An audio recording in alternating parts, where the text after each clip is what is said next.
Greetings YouTubers, I'm Rick the Tech Enthusiast here with the next Elegoo Lesson number 21, RC522 RFID Module. In this lesson, we'll check out the RC522 RFID Module and the two RFID tags that are provided with the Elegoo kit, and build the tutorial's example circuit to demonstrate the functionality. Then we'll build a custom circuit to show a master and user tag scenario. So let's start building. So what exactly is an RFID? And what are the applications for an RFID? What's inside an RFID reader and tag? And how does the RFID work? All excellent questions. First, what is an RFID? It's an abbreviation for radio frequency identification.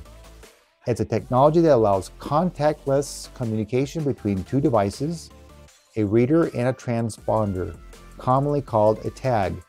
The transponder can be active, semi-passive, or passive. As for applications, RFIDs are used to identify or track everything from library books, security access, equipment or merchandise, car tolls, livestock, or pets. The tags contain electronically stored information like identification numbers and maybe up to a kilobyte of data, and they are used to identify the object, animal, or user. What's inside the RFID? An RFID reader has a signal generator, a microprocessor, and a signal detector or antenna. The antenna broadcasts a coded signal, and if within proximity of a RFID tag, it will also receive or detect a coded signal back.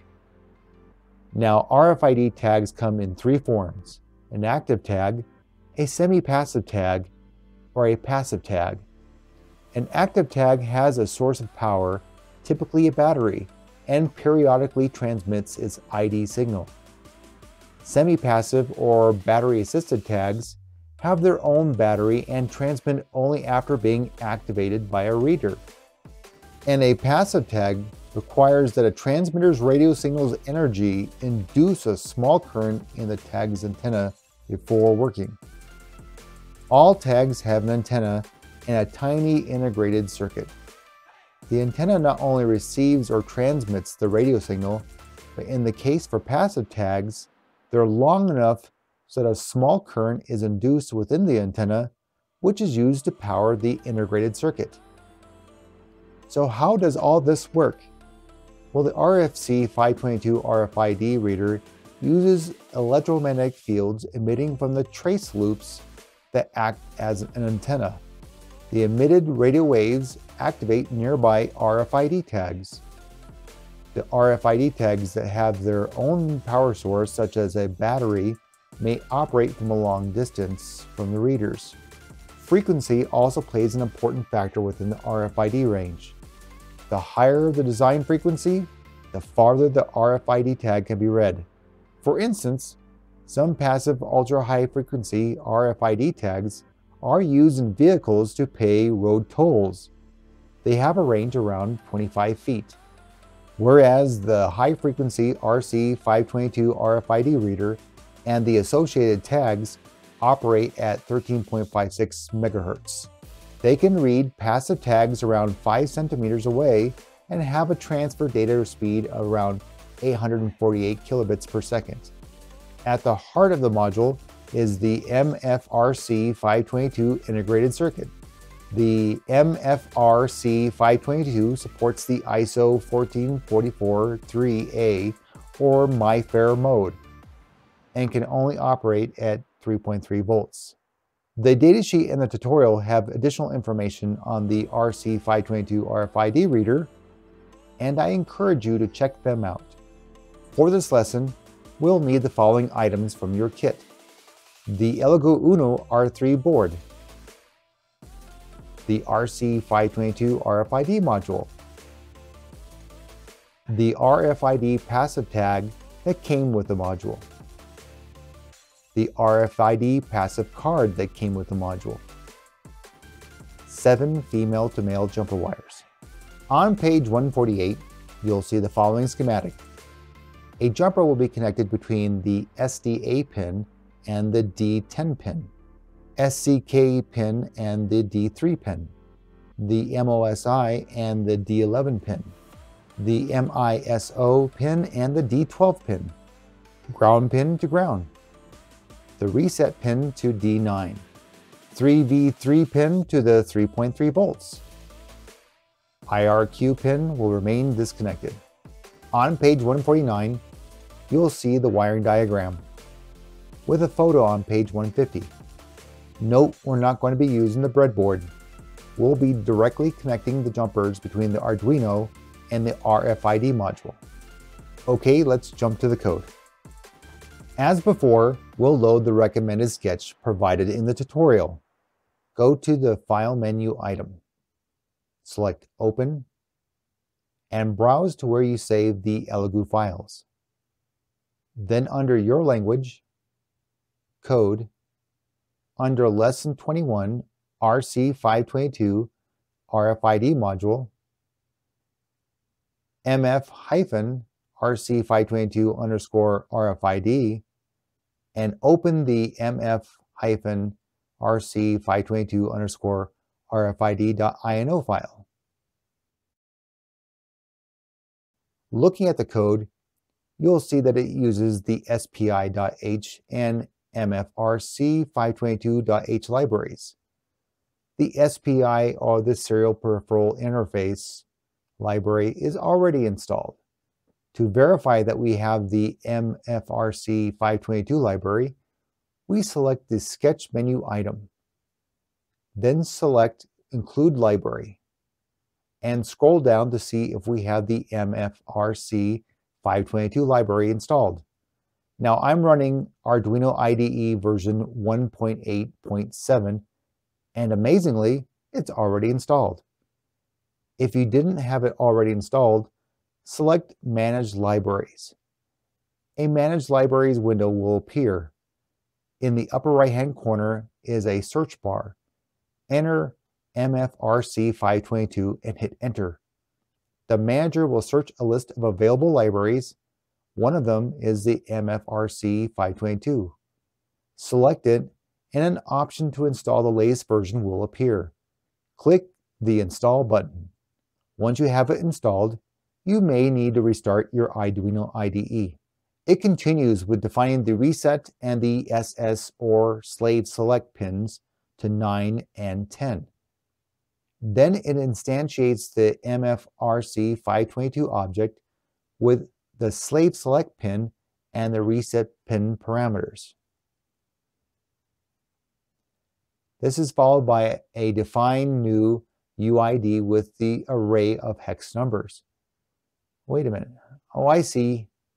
You can't even do this tutorial until you've read the RFID tags using the example MFRC522 dump info sketch. The dump info sketch provides the hex values for your RFID tags. Once you have them, you can manually type them here. A keyboard. How quaint. The next line is, whoa. It's a call to the MFRC library method myFerrer_key with a parameter key. What the? Oh, we should take a look at the MFRC522 library. It's always a good idea to check out the library that you're about to use.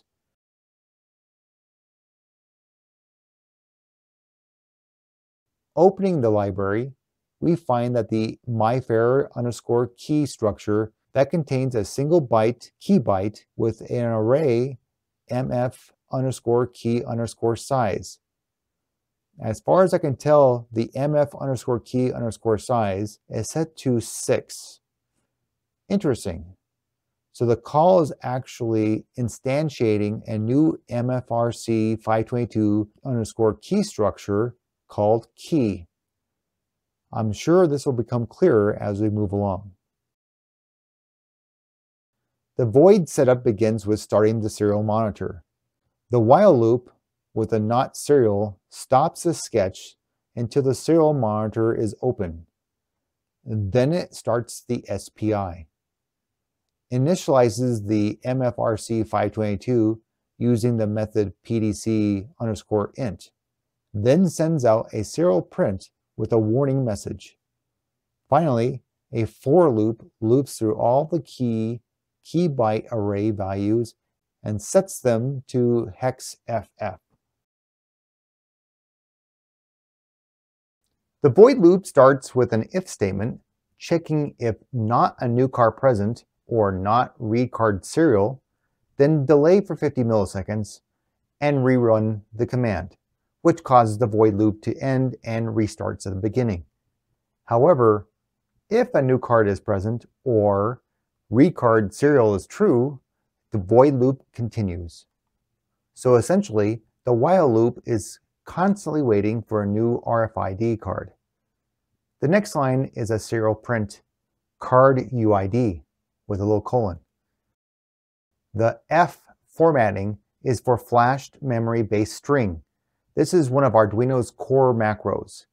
F macro takes a string literal and forces the compiler to put it in program memory, hopefully reducing the amount of SRAM needed as the string is not occupying the same data memory buffer. Special functions or macros are required to access data stored in program memory. The for loop loops through all the hex codes read by the reader. The extra less than sign, question mark, and colon are used in the serial print statement to add some formatting. In this case, if the UID byte value is less than 10 hex, a space 0 is added, else just add a single space. The next serial print line outputs the value as a hex. The serial print line with the LN simply provides a carriage return at the end.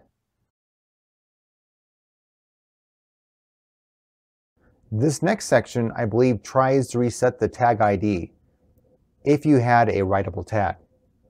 Now a byte new UID array is defined and is set to equal the new _UID, assuming you've entered your tag's ID above correctly. The flowing if statement checks the return Boolean value for the myFair setupUID method that attempts to write 4 ones to the tag. If you're using writable tags, you'll probably see the next line as true, but with none of the writable tags provided, this should always equal false. The next line has me scratching my head. I thought the pick_halt_a method was used just to stop the serial read.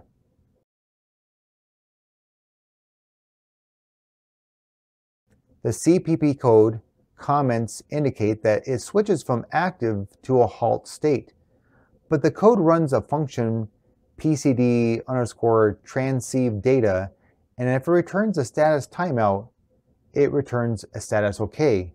Else, if the status is OK, it returns a status error. Huh. Well, as Andreas Spy says, looks like some coding voodoo to me. The next if statement checks to see if there's no new card present, or not read card serial. If it was, then return back to top of the void loop. I'm going to assume that this fails because it typically drops the next code line and has a serial print, new UID and contents : Then it performs a dump to serial, which will list all the cards UID, card SAK, and pick type, and all the data stored as hex values as shown on page 151. Card did not respond to hex 40 after halt command. Are you sure it's a UID changeable one? Error name, timeout in communication, activating UID backdoor failed, and so on. Lastly, there's a 2-second delay, then it repeats. Okay, let's upload the code and try it out.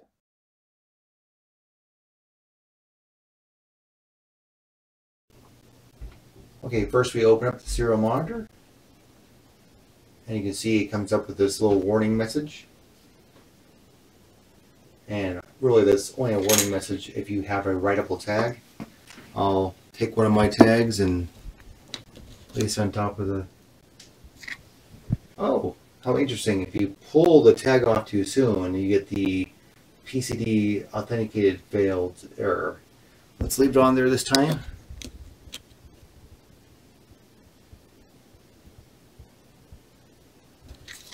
This time it reads the entire tag and all the sectors and blocks. So I was wrong. It looks like you don't necessarily have to run the dump info file first to get your hex numbers and then enter into the code. It automatically will dump that for you. Interesting. Well, yes, interesting. Okay, the tutorial sketch was a bit brain damaging. I think it was meant to test known tag IDs and perhaps for any T5577 type writable tags. So this time let's make a new, easier to follow sketch that not only can grant access for authorized tags, but use a master tag to authorize new tags as new tags. This sketch was inspired by Howtomechatronics, but for simplicity, I'll just keep this circuit. Okay, so here we have the new RFID module sketch. It uses the same SPI and RC522 library. I did get inspired by the Elegoo Lesson number 21 and Howtomechatronics. So he shows a nice little Arduino door lock access control project. And I got some of the ideas and code from his project, morphed it into this one, simplifying it for our needs here. Again, it starts off with the two libraries, the SPI.h library and the MFRC522.h library. It goes on to the global constants. Here we have the pin layout, which I copied into this sketch because it might be useful for anybody who's looking at the pins for their particular board they might be using. But in this case, we're using the reset pin and having it set to 9 and the slave select pin to 10. Then we instantiate the MFRC522 object using the object name of RFID reader, passing on the two parameters of the slave select pin and the reset pin. I set up a global constant for 30 seconds for the timeout. The global variable is a char array my tags, a integer tags count, and just a global string tag ID, which will hold the string tag hex numbers. I included the Boolean read RFID here before the void setup because the Arduino IDE had a bit of an issue with having it placed below the void loop. So I brought it up here and it seems to be happy with that. So that's the only function that I really moved up higher in the sketch. I'll get back to that in a second here. The void setup initiates or starts the serial begin, the SPI begin, and the RFID reader uses this PCD_init to initialize that MFRC522 object. Then it performs a while not serial because then it wants to wait until you open up the serial monitor before continuing on. It then puts out two serial print lines to ask for the no master tag. I didn't have it save it in the flash RAM. And the idea behind that is once you boot it up or start up the sketch, it will then ask you for the no master tag, scan now, and then you'll place one of your tags as the master card or master tag, and it'll be used to authorize any future tags. Kind of a simple method of doing that. I thought that was pretty elegant the way Howtomechatronics did that. So here we have the if read FRID, which is the function we have above, equals true. And let's go find out what that means. The read function read FRID has two parameters, a long timeout, which is an optional parameter, which equals timeout, which is the global variable, and a Boolean or bool use timeout, which equals false. Both of these are optional, and by this option, that means the timeout will just wait forever until it's done. If you set it to true, then the timeout period would have to expire, and then it'll just return a false to whatever was calling it. Anyway, so we set up a new bool, success read equals false, and start with two unsigned longs, start time, set it to millis, and a current time, and we set it to start time since that's when we're starting. And then we have a while loop. Now this while loop does two things. It checks for the success read, and while the success read is still false, it'll just keep looking for it. And as long as the use timeout is false, or if the success read is still false and the current time minus the start time is less than the timeout period. That's where I get this little Carnot map little value here. It took me a while to figure that one out. Then while it's doing that, it performs is the tag present equal true. If it is true, then it tries to get the tag ID, and that tag ID returns a true value to the success read. Otherwise, it just continues getting the current time, the millis from there, until a timeout period would be called if the timeout, the use timeout was set to true. Yeah, the use timeout was set to true. But in this case, it would set to false, so it'll just continue on until eventually a successful read is actually true, and then this will drop out. Then it will return the success read, which will be a true value, back to the calling function, which in this case was his if statement in the void setup. So once this becomes true, the get ID has already, let's go down and look at that real quick. That is right down here. So the get ID returns a Boolean value. It takes that global string and sets it to nothing.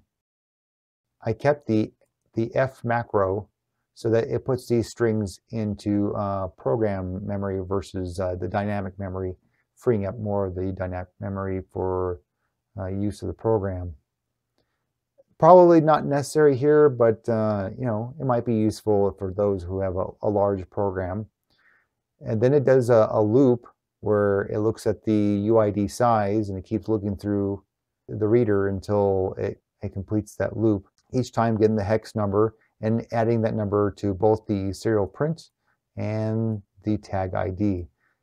And these little items, like before, is just a little formatting for the string that ends up being on the serial print for the serial monitor, or in the string that will be eventually within the tag ID. The serial print line then finishes that serial print monitor line. Since these are just prints, so just concatenate that those values going across the screen until this is puts this little character return here, and then it adds an extra line, converts that tag ID up to uppercase, then halts the reader, and then returns a true, so it doesn't really do much as far as checking or returning a false, but that could be added later. So back in the void setup, the get ID has already added those values to the tag ID. That value is then added to the my tags, which in this case the tags count is 0. So this will set up the master card. Since I set up the 0 array value to be the master card to be used to authorize future cards. So once this is set, it increments the tag counter, and then it finishes with a print the normal mode message. The normal mode message basically has a small delay, adds a little line return, tells you you have the access control, and then asks to scan your tag.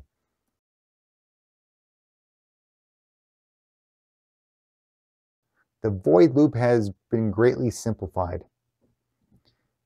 At first, it checks, is the tag present? And if this is true, get the tag ID, check the tag ID, and then repeat the loop. Else, if the tag is not present, it puts in a tiny little delay and then just returns. And actually, the return is probably not even necessary here. Matter of fact, it isn't necessary here, so let's go ahead and go like that. Okay, so what is the is tag present? So the Boolean is one of my functions here. Again, I try to pull these functions out so that it would make it easier to read. And this function just checks to see if there's a new card present or if the read card serial is being activated or active. If it is, then it will return a true. If it is not, in this case we have the two nots here, then it returns a false. And that's as simple as this little function is. It just returns a true or a false. So it comes back up here. So if it is true, then it gets the tag ID.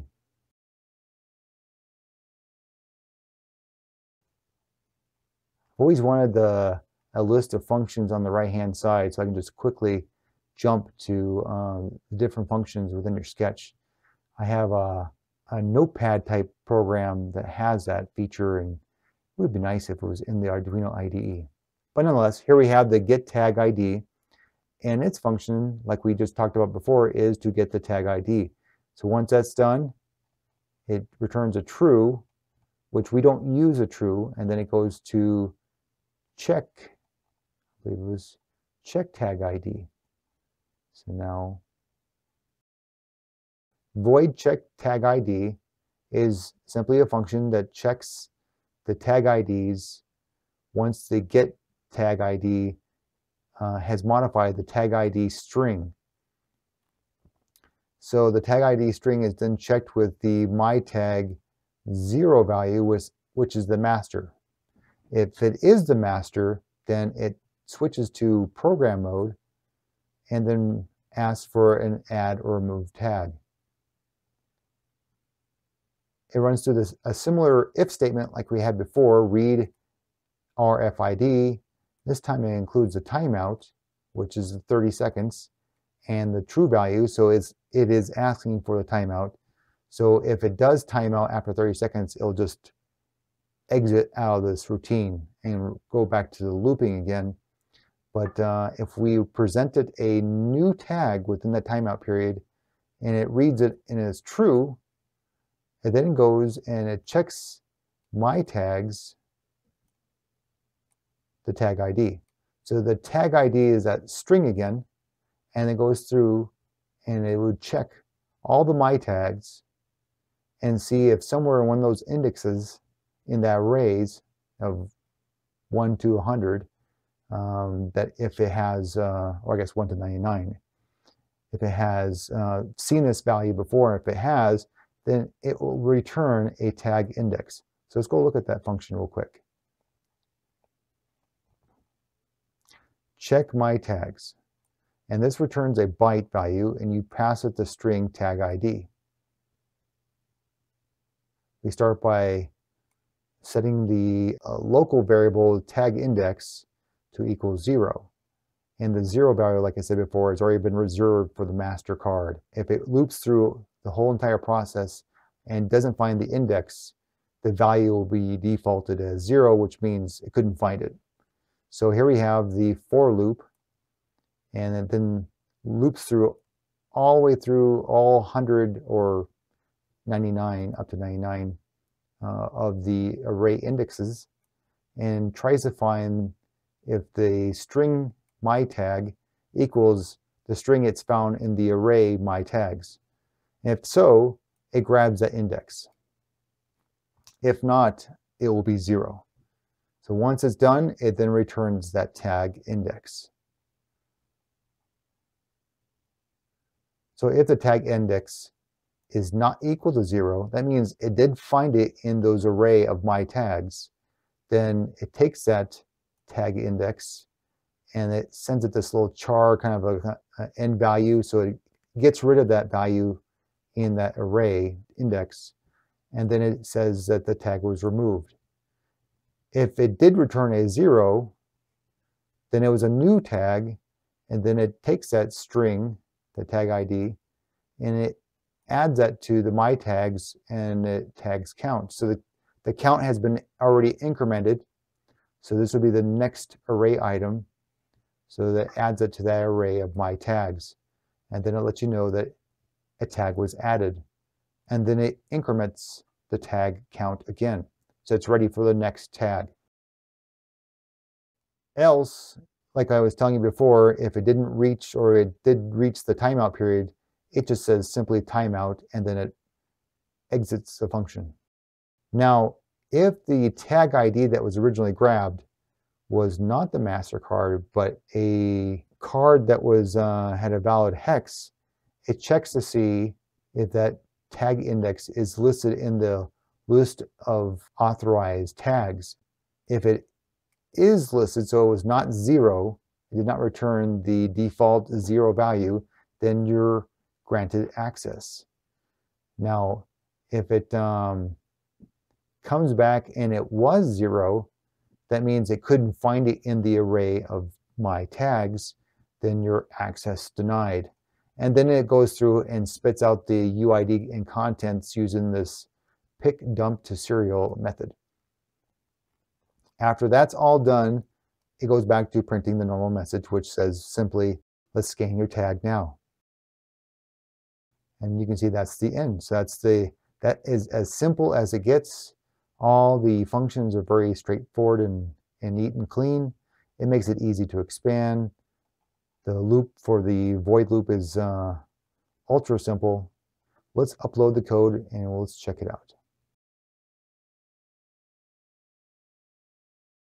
Alrighty, here is the serial monitor, and we can see it says no master tag. Scan now. Let me go ahead. And for this instance, I'm going to use the plastic card-looking MasterCard as a MasterCard. And I'm going to bring that right above here. Ooh, and there it goes. So now I already set it up, and it's now the master tag. So now the next thing it wants to do is scan another tag. So I'm going to bring one of the keychains here, and I'm going to bring it right above it. There we go. Oh, there it goes. You see it fails. Let me scroll up here real quick. Access is denied. But it does give us the UID of the tag and all the blocks and sectors within the tag, and of course it says authentication failed, so it's kind of interesting. And then it asks to scan the next tag. So this time I'm going to use my little card here, and now you can see it puts it in program mode. I bring the tag over, and then it adds the tag. Now if I use the tag again, it says the access is granted. Awesome. Now if I use a master tag again, now we're in add remove, I can remove the tag. And if I use it again, you can see that access was denied. Excellent. That all worked very well and was very responsive.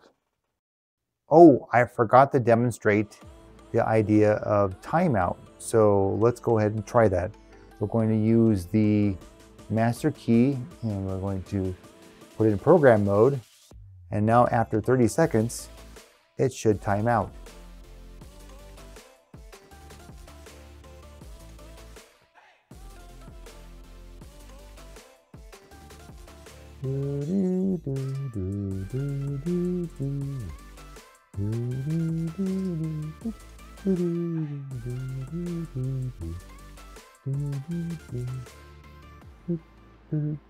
There we go. Excellent. It timed out. Fantastic. Well, that's it for this lesson. I hope you've enjoyed learning a little about the RC522 RFID module. If you like this sketch, be sure to let me know in the comments section below. I'll have additional links for other interesting videos and code for this project in the show notes below. Join me next time for Lesson 22, LCD Display. And if you like this video, give it a big thumbs up and subscribe.